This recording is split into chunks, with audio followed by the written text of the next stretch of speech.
So Terrence, tell us about how Middleton Center kind of came about. What was the Sure, inspiration behind it? sure.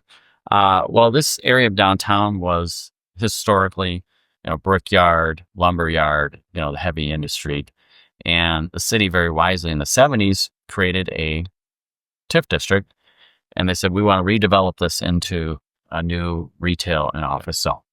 And so they did that. And a guy named Ron Gross built 6 buildings here, 2 stories each. Just kind of like the first iteration of the redevelopment of downtown Middleton.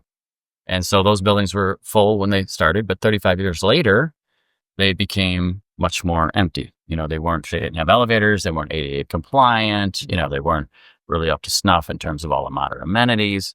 So it was heavy vacancy. And the city came to me and said, we'd like to do this again. We'd like to redevelop the downtown again.